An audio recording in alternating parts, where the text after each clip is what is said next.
नमस्कार, मैं स्निग्धा स्वागत करती हूँ आप सभी का सर्वधर्म संगम के खास कार्यक्रम embrace your good health in 2024।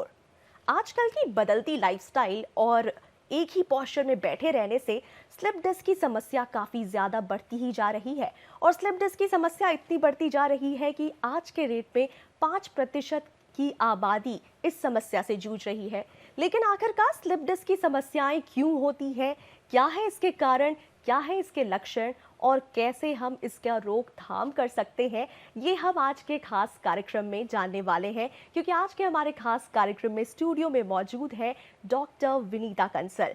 She is senior consultant physiotherapist and as well as ex Apollo Hospital, as well as she is director of Healthy Living Faridabad. आइए जानते हैं। बहुत बहुत स्वागत है मैम आपका स्टूडियो में। थैंक यू स्निग्धा, मुझे शो में आमंत्रित करने के लिए। सर्वधर्म चैनल के सभी दर्शकों को मेरा नमस्कार। मैं हूं doctor Vinita Kansal, director healthy living physiotherapy clinic. पहली बात तो स्लिप डिस्क ये एक ऐसी समस्या है जो कि आधी आबादी से गुजर रही है। अब मेन क्वेश्चन ये पुट ऑन करना चाहूँगी कि आखिरकार ये स्लिप डिस्क है क्या, क्या है ये बीमारी, क्या है ये टर्म? हमारी रीढ़ की हड्डी छोटी छोटी हड्डियों से मिलके बनती है। दो हड्डियों के बीच में डिस्क प्रेजेंट होती है। डिस्क का मेन काम होता है शॉक एब्जॉर्प्शन एंड स्पाइन को फ्लेक्सिबिलिटी देना। डिस्क मेजरली दो मटेरियल से मिलके बनती है। आउटर फाइब्रो कार्टिलेजिनस मटेरियल जो हार्ड होता है एंड इनर सॉफ्ट जेलाटिनस मटेरियल जिसे न्यूक्लियस पल्पोसस कहते हैं। किसी कारण से जब डिस्क की आउटर लेयर वीक हो जाती है या उसमें टीयर आ जाता है तो अंदर का जेलाटिनस न्यूक्लियस पल्पोसस बाहर आने की कोशिश करता है या बाहर आ जाता है। इसी कंडीशन को ही हम स्लिप डिस्क कहते हैं। तो जब वो बाहर आ जाता है तो जो नियर बाय नर्व्स हैं उन पे वो प्रेशर डालता है, उसी के कारण स्लिप डिस्क के सिम्टम्स आते हैं। स्लिप डिस्क का ऑनसेट सडन भी हो सकता है, जैसे एक्सीडेंट केसेस, फॉल, ट्रॉमा के केसेस, बट ज़्यादातर जो देखा गया है ये डेवलप होता है over a period of time. Slip disc की 4 स्टेजेस होती हैं। फर्स्ट स्टेज ऑफ डीजनरेशन, जिसमें न्यूक्लियस पल्पोसस अपनी जगह से नहीं हिलता है, सिर्फ उसमें स्लाइट चेंजेस आते हैं। सेकेंड स्टेज इस स्टेज ऑफ प्रोट्रूशन और बल्ज, उसमें न्यूक्लियस पल्पोसस अपनी जगह से थोड़ा सा हिल जाता है। Third stage is stage of extrusion, जिसमें टीयर के कारण न्यूक्लियस पल्पोसस अपनी जगह से बाहर आ जाता है, लेकिन वो डिस्क के पैरेंट डिस्क के कॉन्टैक्ट में ही रहता है। And the last stage is stage of sequestration, जिसमें न्यूक्लियस पल्पोसस कंप्लीटली बाहर आ जाता है डिस्क से और स्पाइनल कैनाल में आ जाता है। आमतौर पे स्लिप डिस्क किसी भी स्पाइन के हिस्से में हो सकती है, बट सर्वाइकल स्पाइन और लंबार स्पाइन में ये ज़्यादा कॉमन है और मोस्ट कॉमनली लो बैक में देखी जाती है। तो स्लिप डिस्क की समस्या के बारे में एक्चुअली हम सभी आज हम इस कार्यक्रम में जान रहे हैं। ऐसे में आजकल के यंगस्टर्स की अगर बात करें तो खासकर यंगस्टर्स बेहद ही ज़्यादा इस समस्या से जूझ रहे हैं। यंगस्टर्स बेसिकली देखा जाए तो इनफैक्ट अगर हम बात करें स्लिप डिस्क की समस्या की तो आपके दिमाग में ये ख्याल आता होगा, ये टर्म स्लिप डिस्क है तो जनरली ओल्ड एज पीपल को होते होंगे। लेकिन आप सभी को बता दूं दर्शकों कि ये स्लिप डिस्क एक ऐसी समस्या है जो कि 15 to 16 ईयर्स एज्ड यंगस्टर्स को भी होते हैं। लेकिन आखिरकार ये समस्या क्यों हो रही है, क्या है इसके कारण, हम ये भी जानेंगे। डिस्क डीजनरेशन बेसिकली एक एजिंग प्रोसेस है। जैसे जैसे हमारी उम्र बढ़ती है वैसे वैसे डिस्क का वाटर कंटेंट कम हो जाता है और उसमें डीजनरेशन स्टार्ट हो जाती है।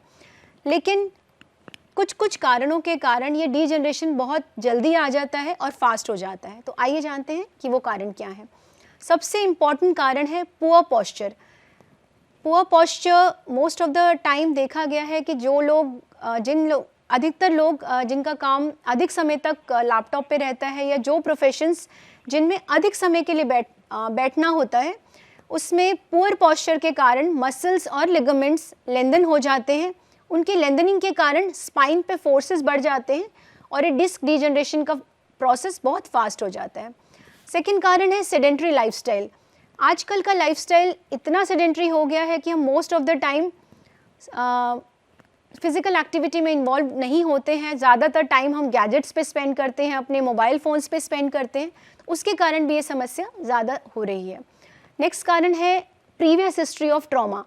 एक्सीडेंट केसेस के कारण या किसी भी तरह का ट्रॉमा, फॉल, एक्सीडेंट के कारण ये प्रोसेस जल्दी इनिशिएट हो जाता है।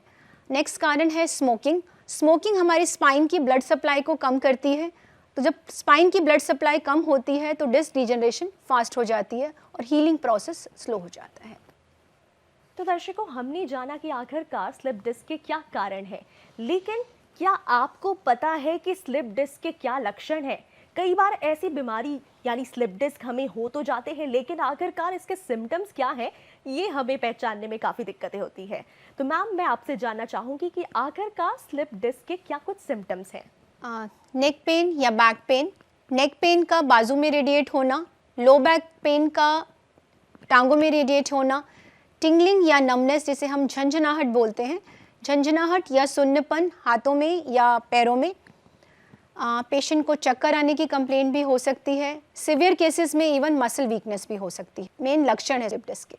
तो हमने सिम्टम्स भी जाना, लेकिन सबसे ज़्यादा ज़रूरी है हमारी नॉर्मल लाइफस्टाइल में डाइट। आखिरकार हम ऐसे कौन से डाइट ले, क्या खाएं हम अपने नॉर्मल लाइफस्टाइल में? खासकर अगर बात करें लाइफस्टाइल की, तो हमारी लाइफस्टाइल काफ़ी बिजी हो गई है।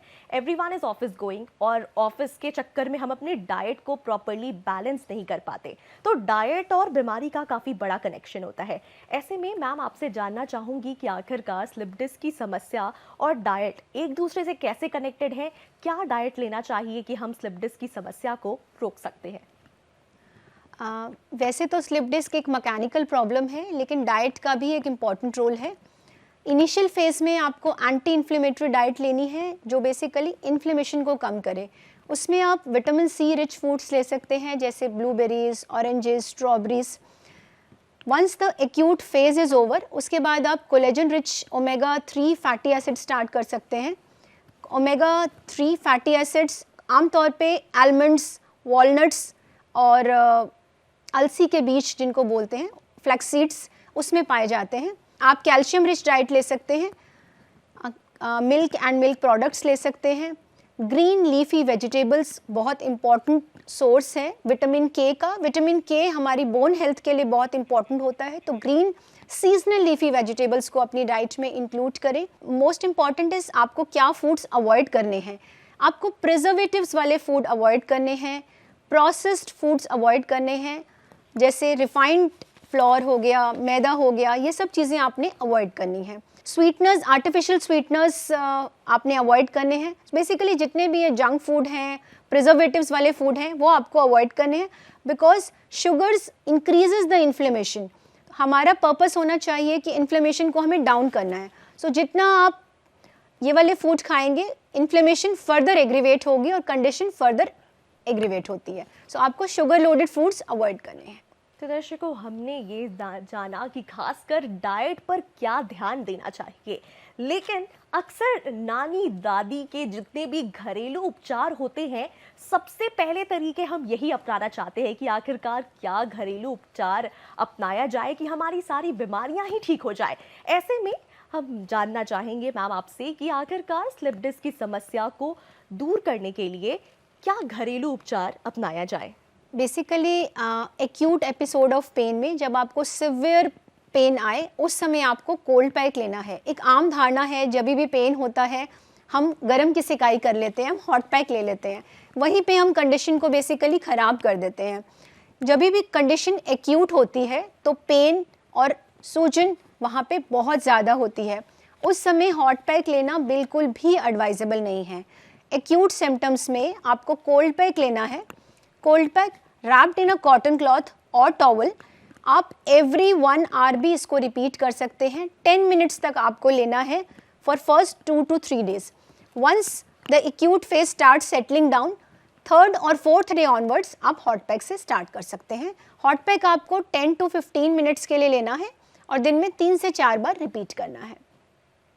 और जब भी एक्यूट सिम्टम्स हैं, आपको उस समय बॉडी को रेस्ट देना है। मोस्ट ऑफ द टाइम देखा गया है, स्पेशली फीमेल्स में हम ये देखते हैं कि फीमेल्स पेन को इग्नोर करती हैं। बेसिकली पेन एक सिम्टम है, एक अलार्म है, उसे हमें समझना होगा। Body is saying that something is wrong, you have to take care. So उस फेज़ में आपको बॉडी को रेस्ट देना है। जितने ज़रूरी की एक्टिविटीज़ हैं वो ही आपने करनी है। जितना हो सके रेस्ट लीजिए, बेड रेस्ट नहीं, रेस्ट लेना है। आप थोड़ा थोड़ा वॉक करिए, उस समय आपको एलएस बेल्ट लगानी है। बेल्ट लगा के आप जब थोड़ा थोड़ा मूव करेंगे तो डिस्क का लोडिंग होगा, डिस्क का लोडिंग होगा तो डिस्क को न्यूट्रिशन पहुंचेगा, उसका ब्लड सप्लाई इंप्रूव होगा और आपका पेन रिलीफ होगा। तो दर्शकों, हमने घरेलू उपचार भी जाना। आशा करती हूँ कि इस कार्यक्रम में जो घरेलू उपचार हमें पता लगा है और आप सबको भी पता लगा है, वो आप ज़रूर अपनाएंगे। ऐसे में अधिकतर महिलाएं बोन रिलेटेड समस्या से काफ़ी गुजर रही हैं। आखिरकार महिलाओं के जोड़ों में दर्द होना, काफ़ी सारी समस्याएं होती हैं जो अक्सर उन्हें उठने बैठने से लेकर लेटने तक में दिक्कत आती है। लेकिन आखिरकार बोन्स की जो इश्यूज़ है फीमेल्स में, वो कौन से इश्यूज़ हैं और क्या है मैम, आपसे जानना चाहूँगी। जी, फीमेल्स एक्चुअली अपने लाइफ टाइम में बहुत सारे फेजेस अंडरगो करते हैं, जैसे pregnancy, then delivery, then 40s में मेनोपॉज। सो मेजरली हार्मोनल चेंजेस के कारण फीमेल्स ज़्यादा प्रोन रहते हैं बोन रिलेटेड इश्यूज़ के लिए। प्रेगनेंसी अपने आप में एक बहुत इंपॉर्टेंट फेज़ होता है जिसमें फीमेल की बॉडी से बहुत सारे बेसिकली न्यूट्रिशन बेबी की तरफ जाता है और फीमेल बॉडी डेफिशिएंट हो जाती है। उस समय समटाइम्स फीमेल्स प्रॉपरली अपना ख्याल नहीं रख पाते। पोस्ट डिलीवरी फीमेल्स का मेजरली फोकस बेबी हो जाता है और अपनी हेल्थ को वो प्रायोरिटाइज नहीं करते। Similarly in the menopause phase hormones secrete होना बंद हो जाते हैं और फीमेल हार्मोन्स जो होते हैं वो बोन्स के लिए प्रोटेक्टिव होते हैं। तो जब हार्मोन प्रोडक्शन बंद हो जाती है या कम हो जाती है, फीमेल्स जो हैं वो ज़्यादा प्रोन हो जाती हैं। मोरओवर फीमेल्स अपनी हेल्थ पे प्रायोरिटी नहीं देती हैं। That is also one of the biggest reasons कि females are more prone to bone related diseases. तो आखिरकार महिलाओं में जितने भी ये जोड़ों के दर्द की जितनी भी शिकायतें हैं, आज के इस कार्यक्रम के ज़रिए ज़रूर आप इसे ठीक कर सकते हैं। खास तौर पर सर्दी का मौसम है और सर्दी के मौसम में जोड़ों के दर्द बहुत ही कॉमन इलाज और बीमारी है जो हम ढूंढते हैं, जो हम तलाश करते हैं। तो आज के इस कार्यक्रम में हम मैम आपसे जानना चाहेंगे कि आखिरकार सर्दियों में हम अपने जोड़ों के दर्द की समस्या कैसे इससे निपटारा कर सकते हैं और क्या है इसकी वजह। जी, सबसे पहले तो जानेंगे कि आखिर सर्दियों में जोड़ों के दर्द बढ़ते क्यों हैं। बेसिकली टेम्परेचर डिक्रीज होने से एटमॉस्फेरिक प्रेशर डाउन हो जाता है। एटमॉस्फेरिक प्रेशर के डाउन होने से हमारे जो सॉफ्ट टिश्यू स्ट्रक्चर्स हैं, मसल्स हैं, लिगामेंट्स हैं, टेंडन्स हैं, कार्टिलेज है, ये स्वेलअप हो जाती हैं। इसके स्वेलिंग के कारण जॉइंट का प्रेशर बढ़ जाता है। जॉइंट के प्रेशर बढ़ने से नर्व्स की सेंसिटिविटी बढ़ जाती है, जिसके कारण हमारी पेन सेंसिटिविटी बढ़ जाती है। एक दूसरा कारण ये भी है कि जो साइनोवियल फ्लूइड हमारे जॉइंट्स में प्रेजेंट होता है वो थोड़ा सा थिकन हो जाता है। उसकी थिकनिंग के कारण स्टिफनेस इंक्रीज हो जाती है। एक और कारण ये भी है कि जब हम बाहर जाते हैं, बॉडी हीट कंजर्व करने की कोशिश करती है, जिसके कारण ब्लड जो है वो वाइटल ऑर्गन्स की तरफ डाइवर्ट हो जाता है और हमारी लेग्स की तरफ थोड़ा सा कम हो जाता है, जिसके कारण पेन और स्टिफनेस की समस्या बढ़ जाती है। अब इससे बचने के कई उपाय हैं। सबसे पहले तो अपने आप को आप प्रॉपरली वार्म क्लोथ्स में कवर करिए, लेयर्स में क्लोथिंग पहनिए, अच्छे से अपने आप को प्रोटेक्ट करिए। सेकेंडली है प्रॉपरली हाइड्रेटेड रहिए। जितना आप अच्छे से पानी पिएंगे, आपकी बॉडी हाइड्रेटेड रहेगी, उतना ही ज़्यादा आप ठंड से बच सकते हैं। थर्ड सजेशन है कि आप रेगुलर बेसिस पे एक्सरसाइज करिए। जब हम रेगुलरली एक्सरसाइज करते हैं तो हमारी बोन हेल्थ, हमारी मसल स्ट्रेंथ इम्प्रूव रहती है और विंटर का इफ़ेक्ट हमारी बॉडी पे कम पड़ता है। नेक्स्ट है कि जब भी आप वॉक के लिए जाएं तो आप बेसिकली धूप में जाएं। विंटर्स में अर्ली मॉर्निंग या लेट इवनिंग वॉक अवॉइड करें तो ज़्यादा बेटर रहेगा, स्पेशली एल्डरली पीपल। तो आप बेसिकली जब भी वॉक के लिए जाएं आप धूप में जाएं। नेक्स्ट, आप थोड़ा सा धूप डेली अपने आप को ज़रूर दिखाएं। डेली धूप लेने से विटामिन डी लेवल्स आपके मेंटेन रहेंगे और बोन हेल्थ इम्प्रूव रहेगी। नेक्स्ट है विटामिन डी के सप्लीमेंट्स भी आप ले सकते हैं, लेकिन वो आप प्रॉपरली डॉक्टर की गाइडेंस के अंडर ही लीजिए। नेक्स्ट है रेगुलर बेसिस पे आप एक्सरसाइज करें। फिजिकल इनएक्टिविटी ऑलरेडी बढ़ जाती है विंटर्स में, बिकॉज हम लोग बहुत ज़्यादा बाहर वॉक वगैरह के लिए नहीं जाते हैं। सो आप इंडोर रह के ही एक्सरसाइजेस कर सकते हैं। नेक्स्ट है अपना एक हेल्दी वेट मेंटेन करें। अक्सर देखा गया है कि विंटर्स में हम बहुत सारे स्वीट फूड्स या तला हुआ भोजन लेते हैं, तो वो उसके कारण हमारा वेट भी बढ़ जाता है, क्योंकि एक तरफ तो हम वॉक के लिए नहीं जा रहे, दूसरा हम एक्स्ट्रा कैलोरीज ले रहे हैं। सो उसको मेंटेन करना बहुत ज़रूरी है। इसीलिए घर पे रह के आप एक्सरसाइज करें, but at the same time थोड़ा डाइट भी लाइट लीजिए। नेक्स्ट है, बॉडी को आप हाइड्रेटेड प्रॉपरली रखें और सूप्स एक्सेट्रा ज़रूर लें, बिकॉज वो आपको बॉडी को इम्यून सिस्टम भी इम्प्रूव करेगा और बॉडी प्रॉपरली वार्म भी रहेगी। सो ये सब टिप्स के थ्रू आप विंटर्स को बहुत हेल्दी वे में मैनेज कर सकते हैं। तो दर्शकों, सर्दियों का जो ये मौसम है काफ़ी ज़्यादा कुछ बीमारियां लेकर भी आ रहा है, लेकिन खासकर आज के हमने कार्यक्रम में जाना कि किस तरीके से हम सर्दियों में खुद की बचाव करके और खुद को सुरक्षित रखकर, खासकर सर्दियों से बचाकर बिल्कुल तंदुरुस्त रह सकते हैं। तो आप भी इस हेल्दी लाइफस्टाइल को बिल्कुल और ज़रूर अपनाएं।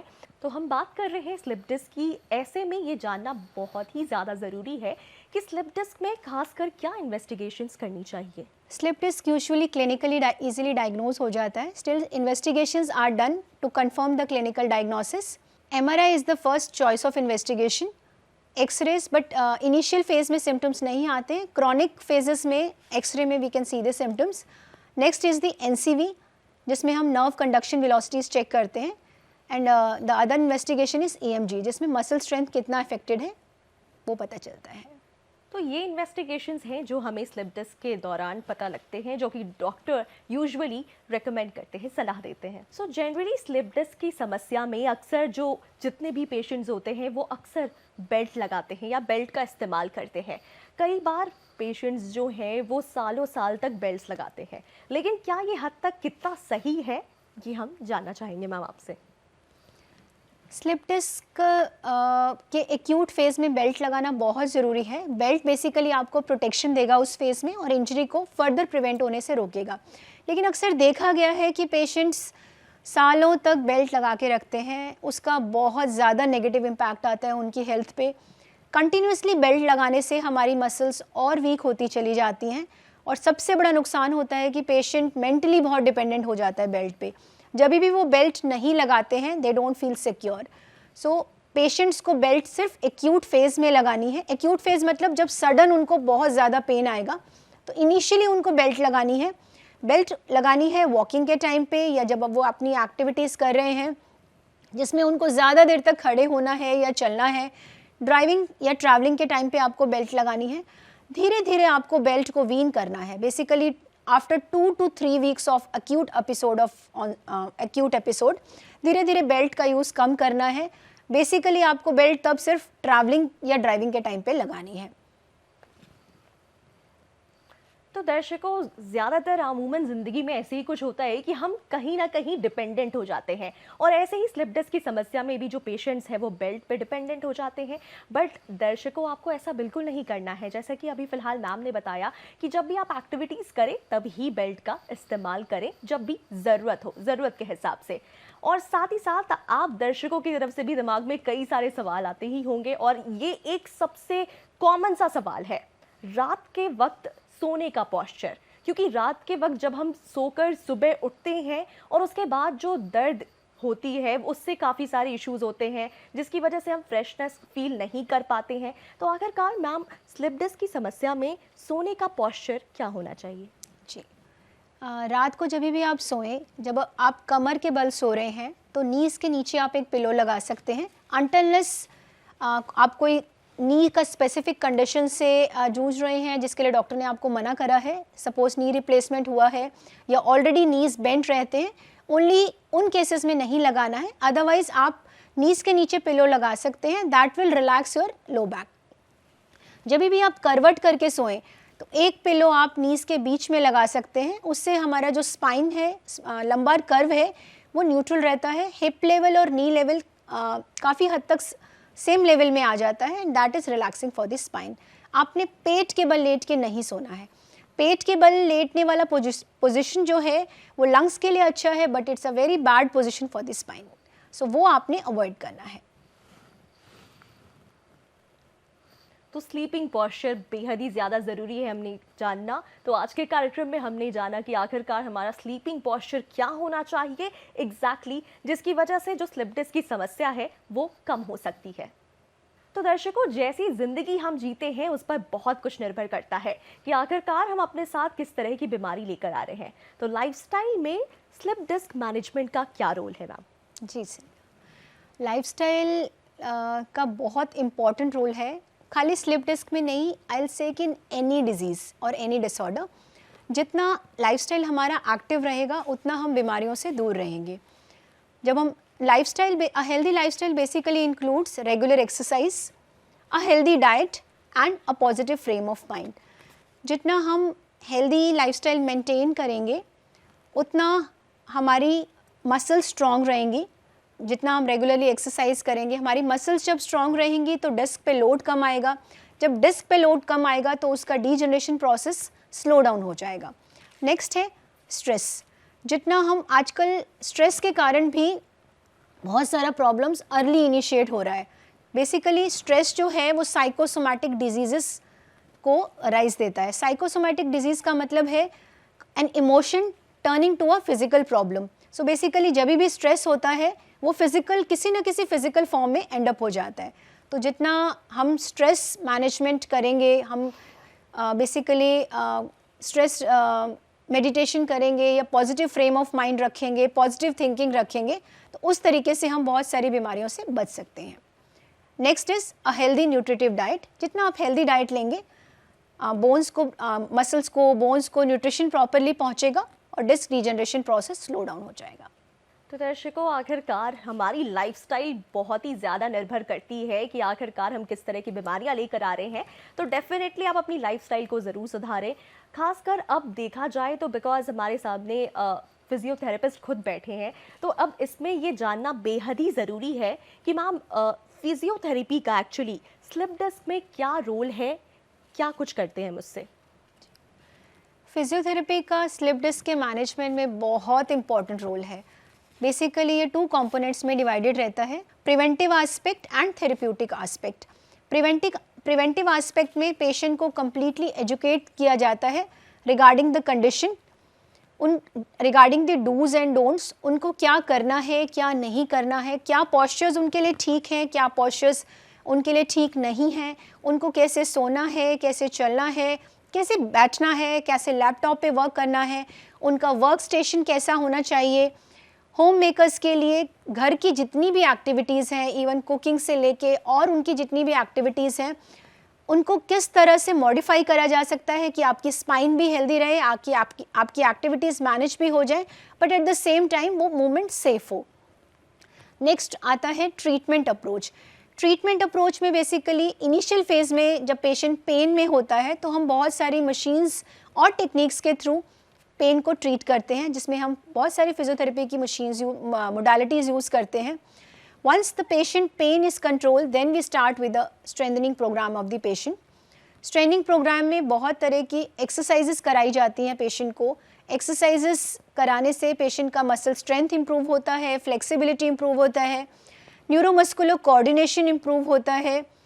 ये सब पैरामीटर्स जब इंप्रूव हो जाते हैं तो chances of getting the episode again becomes minimal. तो आखिरकार अब बेहद ही ज़रूरी सवाल है, अक्सर हम सर्जरी से बहुत डरते हैं, लेकिन स्लिप डिस्क एक ऐसी समस्या है, आखिरकार ये किस लेवल पर स्लिप डिस्क आ जाए कि हमें सर्जरी की ज़रूरत पड़ जाए? तो ये जवाब जानना चाहूँगी मैं आपसे। जी, surgery is rarely indicated in slip disc. Basically surgery hardly more than 95% of the cases conservatively manage करे जा सकते हैं।